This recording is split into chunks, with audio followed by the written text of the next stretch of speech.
মার্কিন যুক্তরাষ্ট্র ভেনেজুয়েলায় আক্রমণ চালিয়েছে এবং ভেনেজুয়েলার প্রধানমন্ত্রী নিকোলাস মাদুরোকে তার দেশ থেকে তুলে নিয়ে গেছে। এই কথাটা সারা পৃথিবীতেই একটা আলোড়ন সৃষ্টি করছে। মার্কিন যুক্তরাষ্ট্র ভেনেজুয়েলার প্রধানমন্ত্রীকে তুলে আনার পিছনে সবচেয়ে বড় যে কারণটি দেখাইছে সেটা হচ্ছে মাদক পাচার এবং সন্ত্রাসবাদ।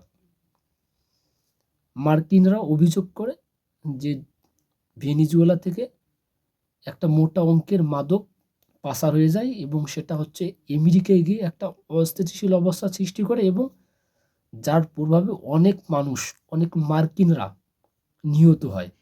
তারই প্রতিবাদে আমেরিকা ভেনেজুয়েলায় হামলা চালায়। এইটা তারা স্পষ্ট একটা কারণ দিছে, কিন্তু এর পেছনেও আর একটি কারণ আছে যেটা অদৃশ্য, কিংবা ডোনাল্ড ট্রাম্প তার বিভিন্ন ভাষণে, বিভিন্ন আলাপ আলোচনায় তিনি ইঙ্গিত দিয়ে বলছেন যে মার্কিন যুক্তরাষ্ট্রের আরেকটি যে পলিসিগত দিক হচ্ছে তাদের ভেনেজুয়েলায় বড় ধরনের একটা তেলের খনি আছে সেটাকে লক্ষ্য রাখে এবং সেটা হচ্ছে তারা একটা নিয়ন্ত্রণ নেওয়ার একটা চেষ্টা।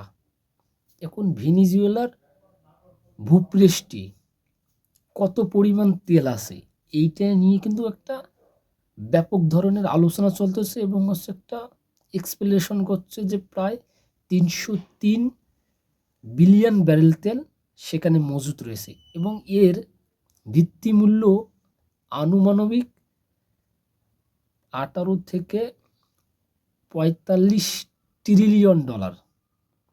যদি প্রতি ব্যারেল 60 টাকা করে ডলার দাম ধরা হয় তাহলে হচ্ছে 18 ট্রিলিয়ন ডলার হবে। আর যদি 2008 সালে 2008 সালে তেলের যেভাবে মূল্য বৃদ্ধি পেয়েছিল 150 টাকা, যে $150 যদি প্রতি ব্যারেল তেলের দাম হয় তাহলে 45 ট্রিলিয়ন ডলার হবে।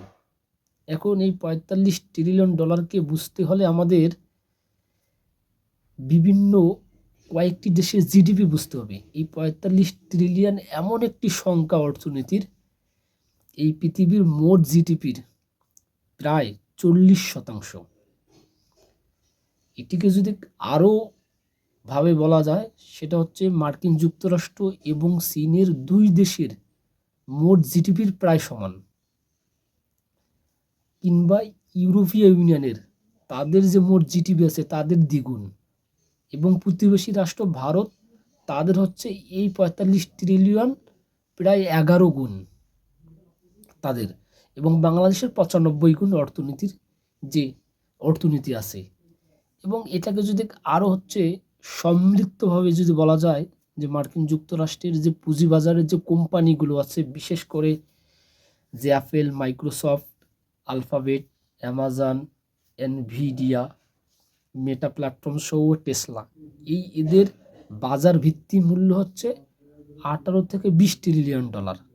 সেখানে ভেনেজুয়েলার ভূগর্ভস্থ যে তেলের মজুদ আছে তার আনুমানিক যে দাম ধরা হয়েছে প্রায় 45 ট্রিলিয়ন ডলার। অর্থাৎ এটা কত বড় একটা অঙ্কের টাকা এবং একটা দেশের অর্থনীতিকে কিভাবে একটা মানে ভিত্তি একটা নড়ে দিতে পারে, সেই অর্থনীতির এখন হাত নিতে যাচ্ছে বা সেই অর্থনীতির দিকে এগিয়ে যাচ্ছে আমেরিকা যুক্তরাষ্ট্র।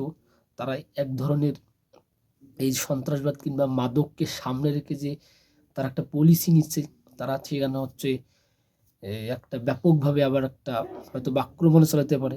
তারপর হচ্ছে সেই তেলের খনিগুলো হচ্ছে তারা দখল করে নেবে এবং সেখান থেকে হচ্ছে বিপুল পরিমাণ তেল তারা নিজের দেশে নিয়ে আসবে।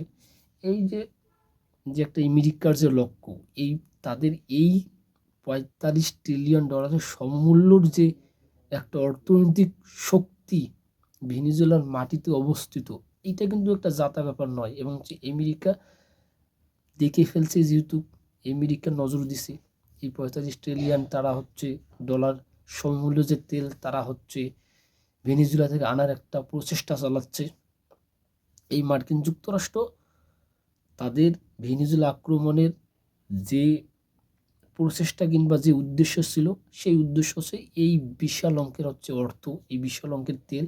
শুধু ভেনেজুয়েলায় শুধু তেল নাই, যে গ্যাস আছে, গোল্ড আছে, আরও হচ্ছে রেয়ার যে হচ্ছে ধাতুগুলো, সেগুলো আছে ভেনেজুয়েলা। ভেনেজুয়েলা মোটামুটি হচ্ছে প্রাকৃতিক সম্পদের স্বয়ং সম্পূর্ণ রাষ্ট্র, কিন্তু তারা তাদের অভ্যন্তরীণভাবে তারা হচ্ছে তাদের রাজনৈতিক প্রেক্ষাপটে তারা হচ্ছে মানে অস্থির অবস্থা বিরাজ করে। তাদের হচ্ছে প্রাকৃতিক সম্পদগুলো ইউটিলাইজেশন করতে পারে না, যার কারণে তারা হচ্ছে অর্থনীতিতে একদম লাজুক অবস্থা। এবং হচ্ছে সর্বশেষ পরিস্থিতি অনুযায়ী হচ্ছে বিদেশি আক্রমণ করছে আমেরিকা ভেনেজুয়েলায়।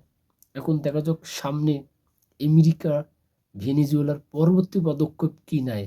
সেখানে কি আদৌ তারা হচ্ছে এই যে তেল, তাদের যে ভেনেজুয়েলা যে তেলের যে সম্পদ আছে সেখান থেকে হচ্ছে তারা তাদের দেশ থেকে যে তেল কোম্পানি যে কোম্পানি আছে সেগুলো হচ্ছে ভেনেজুয়েলায় নেওয়ার জন্য প্রস্তাব দিচ্ছে মার্কিন প্রেসিডেন্ট। এখন সর্বশেষ দেখা যাক হচ্ছে ভেনেজুয়েলাকে কেন্দ্র করে আমেরিকার পরবর্তী পরিকল্পনা কী।